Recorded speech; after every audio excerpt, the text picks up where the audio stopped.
Hello, today we are doing Supreme Court cases of the United States of America. We're looking specifically at some of the key Supreme Court cases that you would more than likely see on an exam, such as a Regents exam if you're in the state of New York. So we're going to touch on all the ones we see up here on the board. And we're going to do our best that we can to kind of get them short, sweet, and condensed so that this doesn't take too long. So let's jump right into this. I've broken these cases down more or less into three main groups, with a few of them kind of being a little odd. The first, about four, are going to be where we're going to see the power of the U.S. government get bigger. Okay, the federal government's going to get really big and strong. Then we're going to see the next, about five, where the powers of individual Americans, their rights get smaller. And then our last few are going to be where our personal liberties and our personal rights become larger. And of course, I am dressed today like a Supreme Court judge. So the first, and the other thing too, the first few that we're going to do where we're getting larger governmental control are kind of boring. And they don't seem like they matter to us as individual Americans today. So I do apologize. They don't have kind of the spark and energy, and they don't get you all fired up like the ones that we'll see later on do.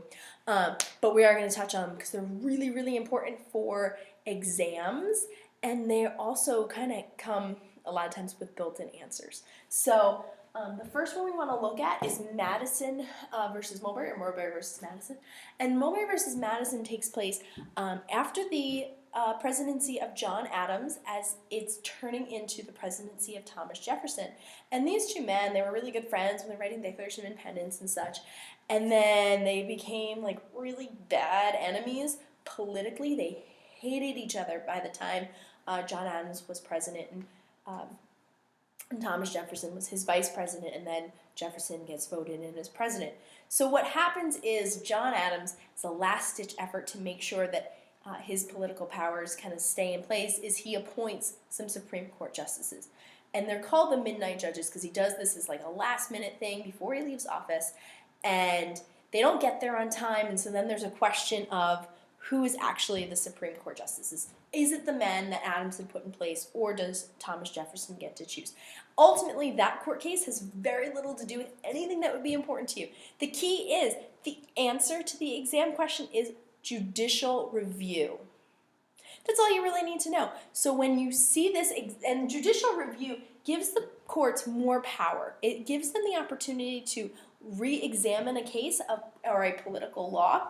So when, in this case, if you see a question and it's going to be like blah, blah, blah, blah, blah, Mulberry versus Madison, blah, blah, blah, question mark, and then your answers are, question A, answer A, blah, blah, blah, question B, judicial review, answer C, blah, blah, blah, answer D, blah, blah, blah. The answer is judicial review. Whatever the question is, the answer is going to be judicial review. I've never even seen this as a trick question where someone tried to throw in judicial review and it's not the right answer. So judicial review is the answer. When you see Mulberry versus Madison, you're going to give the answer of judicial review. It's giving the courts more power.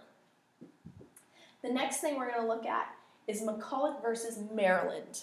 Okay, this is another one where we're seeing the federal government get more power. Okay, it's going to get bigger with this McCulloch versus Maryland. And again, kind of a boring court case to us here in the 21st century. What happens is the state of Maryland wants to tax the federal government for a national bank. So they want to put tax on them. And the federal government's like, what the heck is wrong with you? So we can call this the Who's Your Daddy cause. Because what we need to think about is, who's always in power? So like if you've got, your parents or the leader of your family, and you're trying to tell your parents what to do, they're going to be like, you're crazy. You don't run this, I do. And what this means is that the federal government, the United States government, is stronger than the state government, and that the states kind of should learn to listen to what their rights are, because they only have rights because the federal government says so. So that's your Who's Your Daddy clause, which is the supremacy clause. The supremacy clause, the federal government has more power. And the other thing that this shows us is the elastic clause. Think of like a rubber band. That you can make a rubber band fit however you want it to fit. So the Elastic Clause gives the U.S. government the power to create laws that they see as right and just, however they need to bend that law.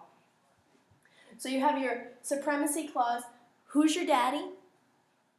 That the federal government is stronger than any other government in the United States, and that all those places need to remember that the federal government is stronger. And the Elastic Clause. The United States government can create laws that are right and just as it sees fit. The next one is the Cherokee versus Georgia. Cherokee people, Cherokee tribe, so proud to live, so proud to die. All right, it's actually a really sad case. I apologize for my trying to get it from there, but it is really sad. So in this court case, you have the Cherokee tribe, which was based out of Georgia at the time, who's claiming that they are a separate nation, that they have certain rights, and that they get to stay in the state of Georgia. They are the first Indian tribe to take their rights to a court case. I'm going to move so you can see that over there. To take their court case to law, to the U.S. government. And the Supreme Court says, you got it, you're right, you guys are your own nation, you are a native tribe, you get all the rights of being a native tribe, you can stay in Georgia, fantastic. Fortunately, the president at the time didn't like native people. That was Andrew Jackson, and he said, to hell with that law, get the heck out of here. He said a bad word, I'm sure. Get out of here. And this is what led to the Trail of Tears. So this court case did a lot of weird things. It actually gave Native Americans a lot of rights. It gave them federal recognition in court of law. However, the president didn't see it fit to actually follow through on the law. So it gave the president more power to kind of oversee the Supreme Court. All right, so our next one is Gibbon versus Ogden, okay? This takes place between the states of New York and New Jersey and the Delaware River, and between the two of them, the Hudson River, not the Delaware River, in the Hudson River, where a gentleman from New York says, I have my right to be on this river and to do trade on this river, and then a guy from New Jersey says, no, I have the right, I have the ability to do trade on this river, and the federal government steps in and is like, we have the right, and we are going to tell you guys who can be on this river, not your individual states. And it creates interstate commerce. So if you're going to trade between one state and another state, that the federal government has the right to intervene, because individual states don't have to have the power between that. So it involves interstate commerce. Okay, so now those four are not particularly overwhelmingly exciting. They do give the federal government more power. They don't really tug at your heartstrings, with the exception maybe of Cherokee versus Georgia. But these next ones these get pretty sad for a while, and these make smaller the powers of individual people and groups of people in the United States. So let's take a look. I'm going to take my magic chair so that I can be on level with everyone. How are we doing? Can you see? Hi! Here we are. And the first one is the Dred Scott decision. There I am. Hi. Okay, the Dred Scott decision. And it's Dred Scott versus Sanford. And what this is, it's actually a pretty simple concept, but it's a really sad concept. So, Dred Scott was a slave, and his slave owner decided, okay, we're going to pack up, we're going to move to a free state. And Dred Scott put on his party hat and got really excited because, awesome, I'm going to be I'm not going to be a slave anymore. And he left with his slave master, and when they got to the free state, the slave master was like, hell no, you ain't free. You are still a slave. And he took him to court, and the U.S. federal court said, yeah, you're still a slave because you're property. So ultimately, in the Dred Scott versus Sanford decision, slaves were considered property of their master, so therefore it made no difference where they moved to. This did a lot of negative things for people in free states who didn't want to support slavery, like abolitionists like John Brown, who wanted to end slavery at all costs and now were really, really uncomfortable with the fact that slaves may be in their backyard, like literally.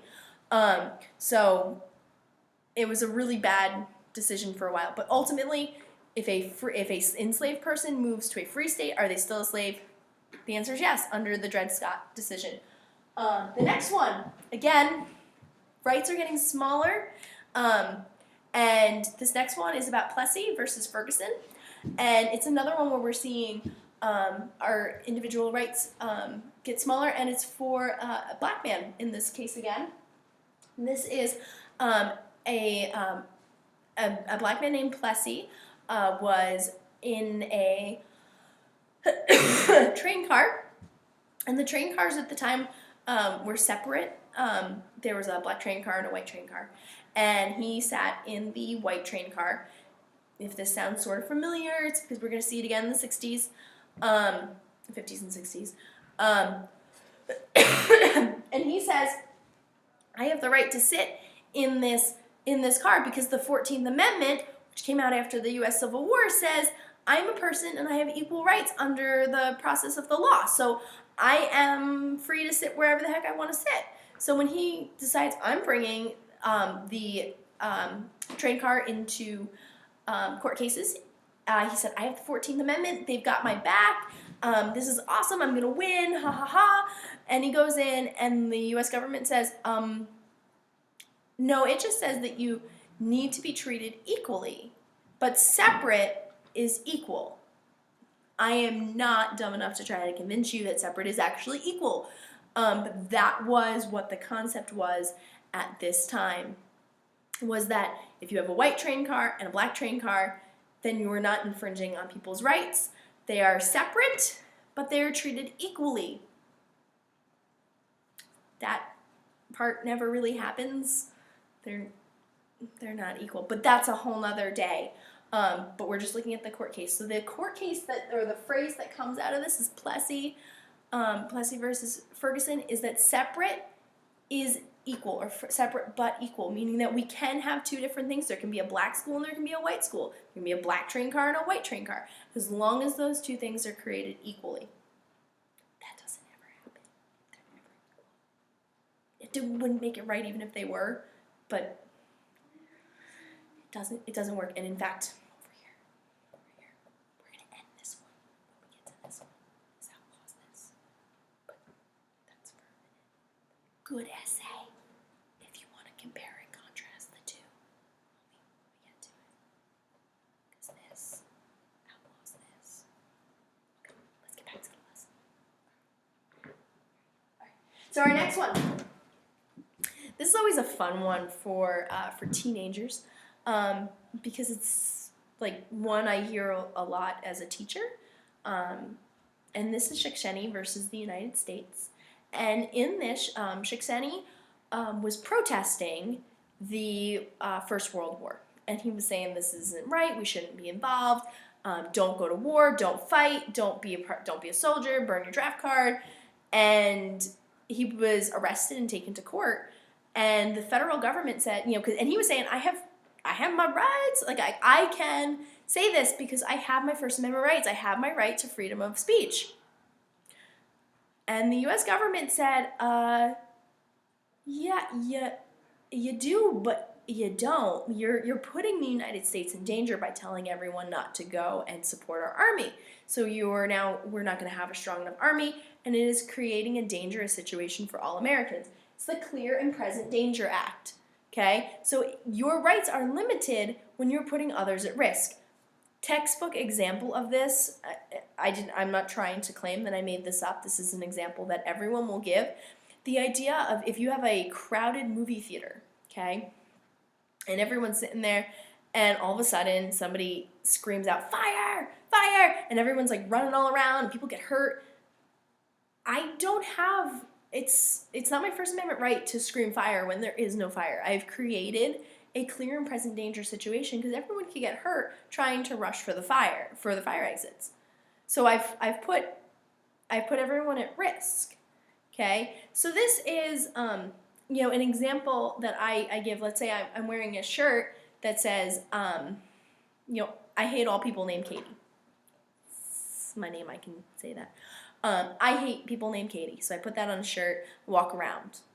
Still not the nicest thing maybe I can do, but yeah, like I kind of have a right to do that. However, if I change that shirt to say "kill all people named Katie," you are now putting everyone named Katie in a dangerous position. There's no longer your right. You don't have the right to infringe on other people's personal rights.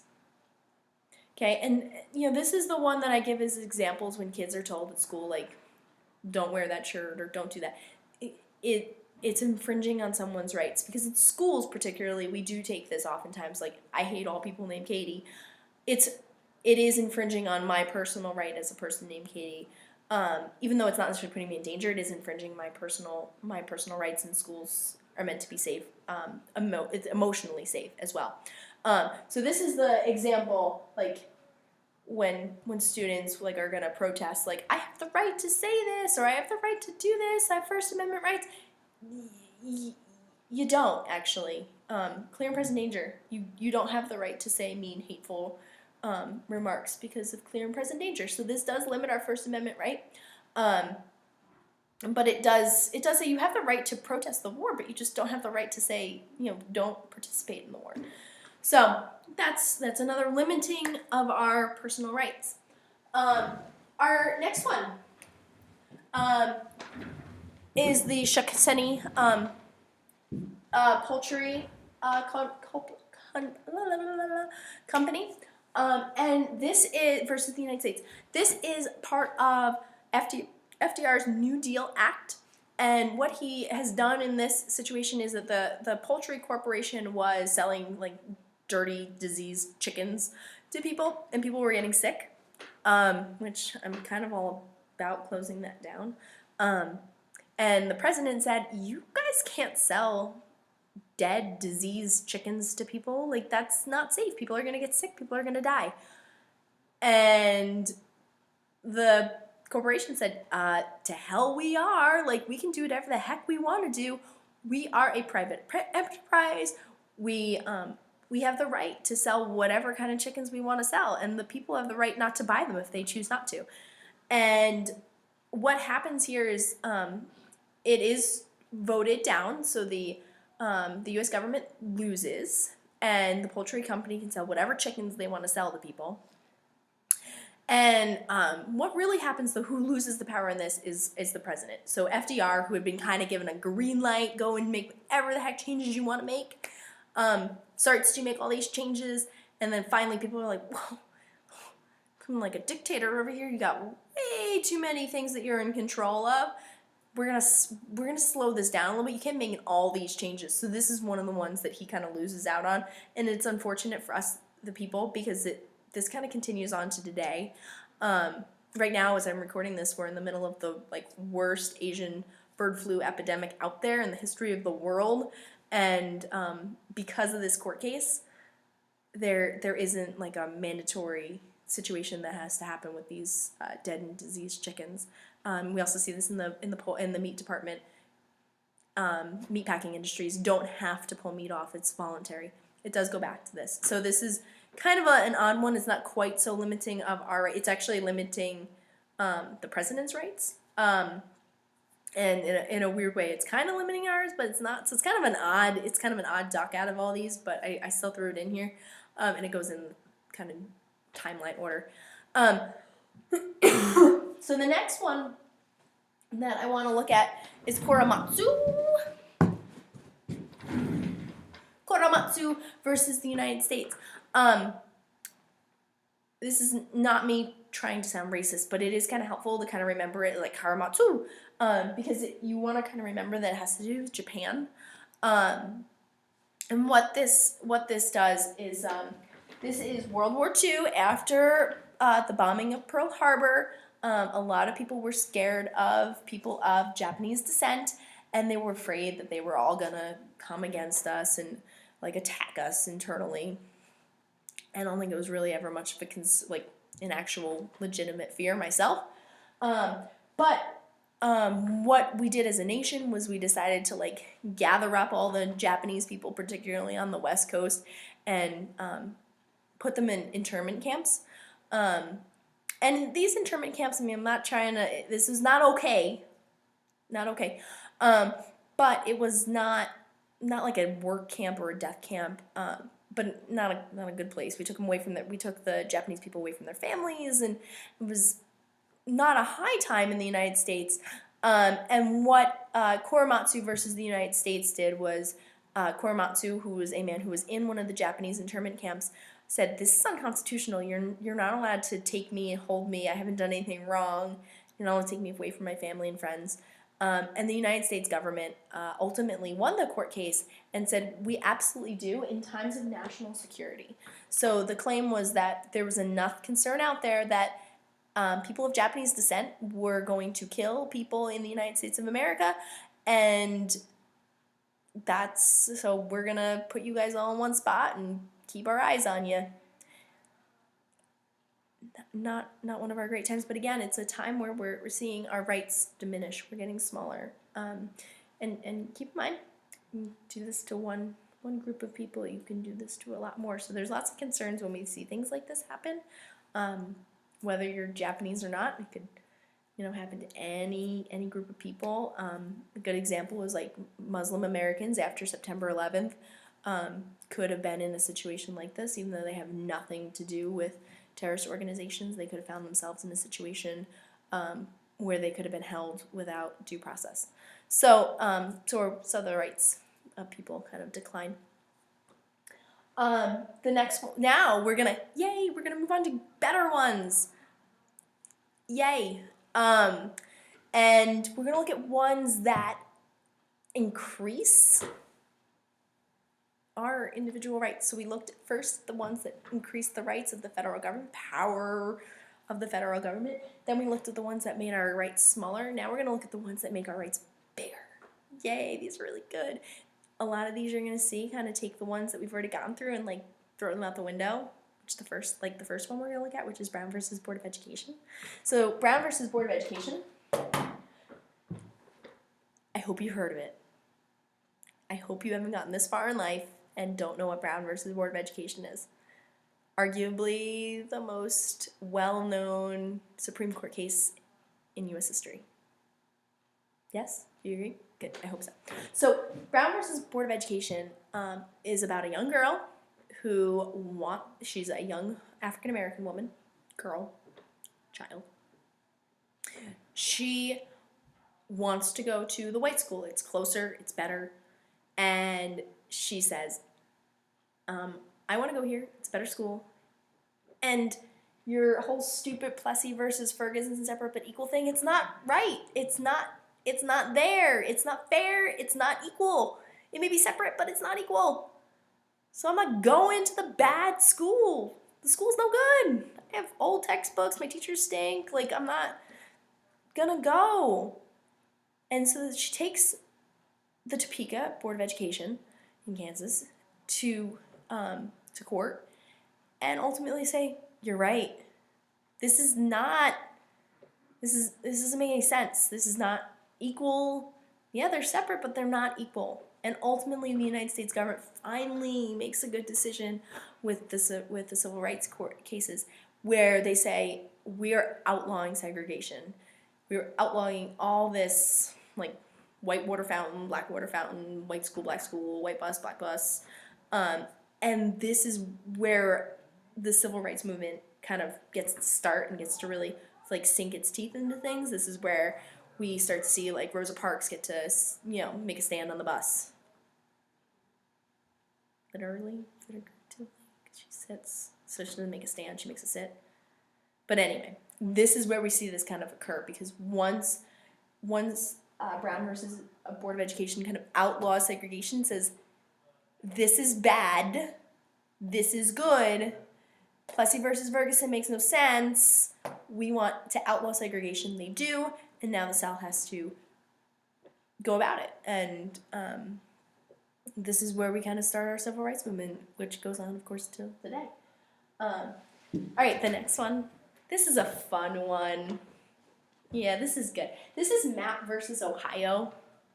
It's a little known kind of one, but it's a good one. And the reason being is it's about a little old lady being caught with pornography. How much fun is that? So what happens is Mapp. I don't remember her first name. I'm sorry. Let's call her little old lady Mapp. Her house is being searched because they're looking for something.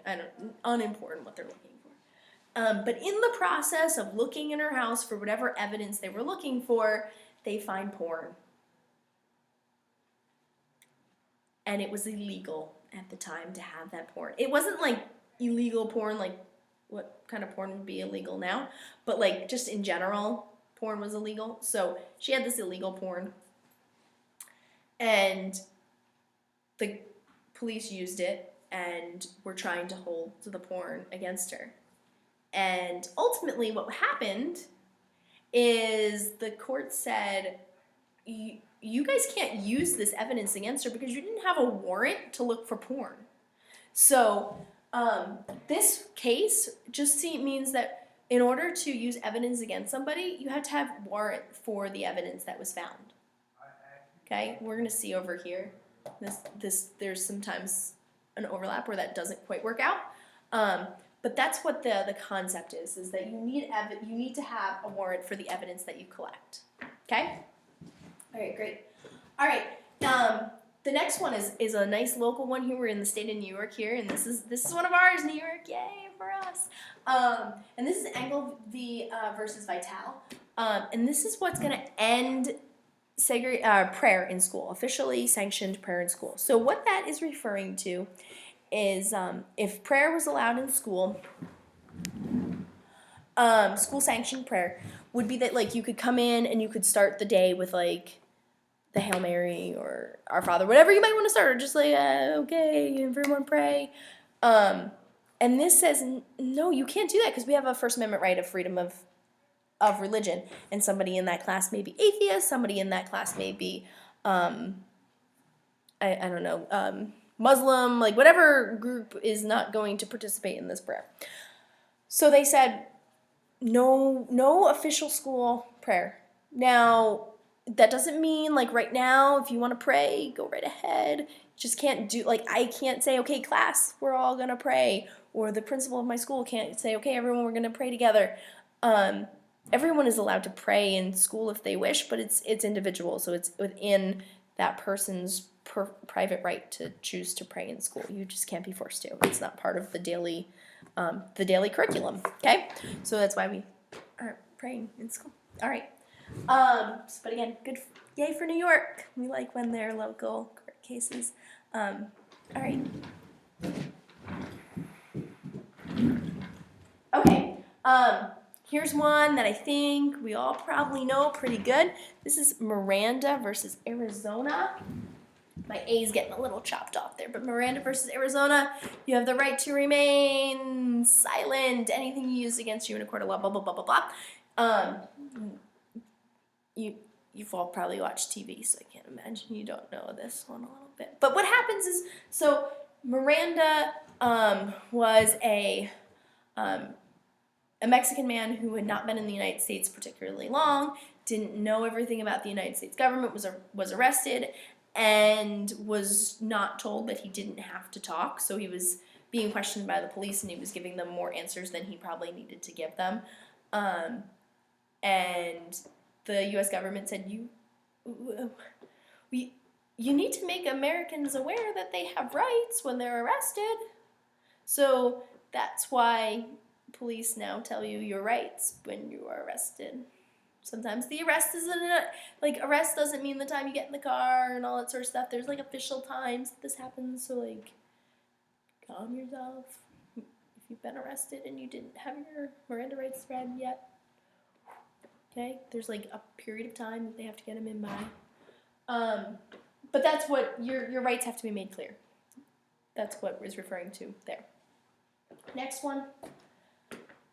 Love this one because it's teenagers. This is kids. This is young people in America making change.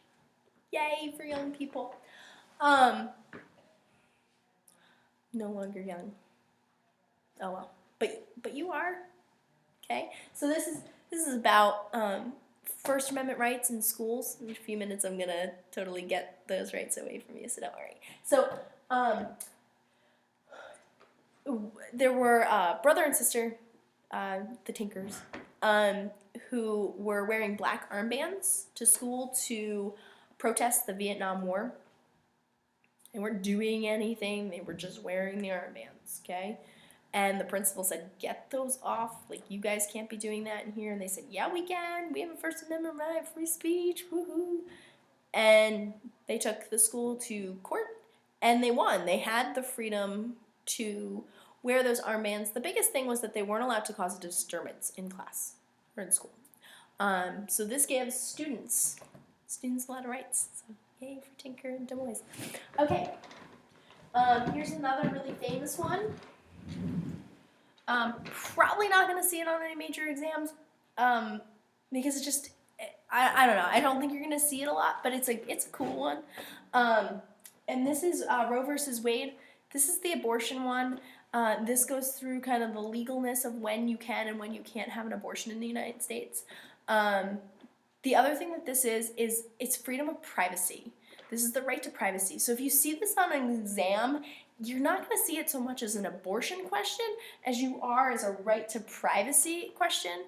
So I have the right to do things on my own choice in my own way that the federal government just doesn't have the right to know about. And that's what this ultimately comes down to. A woman's medical choice should be between her and her doctor, not between her and like the American people. And that's really what this is really all about. So, and the abortion just happens to be the thing that's discussed. So it legalizes abortion up to, all the way through a third trimester, so right before the baby's born, as long as but the woman's health has to be at risk. It breaks it down into 3 periods of time in which a woman is pregnant, first trimester, second trimester, and third trimester. First trimester is the only time that a woman is allowed to have an abortion at any time in all states in the United States. And then second and third, as some states get rights in there and more abortion rights. But the woman's life has to be in danger, is what Roe versus Wade discusses. And the last one, I threw this in here just for fun because I gave students all these rights over here. So now I wanted to take them away. I didn't take them away, not me. State of New Jersey takes them away. The federal government takes some states' rights away, and I know that these were all ones where I was making rights bigger, but I wanted to bring all my students down a little bit because I gave you guys all those rights before, so now I'm going to take them away from you. So in this story, in this case, there was a young girl. She's in high school. She's like smoking in the bathroom, and the principal comes in. I don't know if the principal came into the bathroom. That'd be kind of weird. That'd be a whole different story. But anyway, the principal gets a hold of her purse and starts to search through it and finds marijuana. And apparently she was dealing marijuana. That's not important to the story. But she goes and brings this to court and says, you didn't have a warrant. You have a warrant for my marijuana, yo. People don't talk like that anymore. I don't think people ever actually talk like that. But anyway, she says, you didn't have the right to go through my purse. You can't use this evidence against me. And the principal said, you were on my property. It was the school. Drugs are illegal. I do have the right. And I got news for you guys. And this gives schools a whole hell of a lot of rights to search students on school grounds, whether it be personal or private property or not. You guys can all thank New Jersey versus TLO that there are very limited rights on what schools can't search, and they can search a whole heck of a lot due to this court case. So anyway, this is the end of our little discussion here about Supreme Court cases. We went from ones that gave the U.S. people the U.S. government lots of power, down to those that were limiting the U.S. people's power, usually based on racism. Okay, and then we got to ones where we were getting our rights given back, except for students in school. But I gave them to you guys too. I said Tinker versus Des Moines. So anyway, I hope this helps. All right, have a great day. Bye.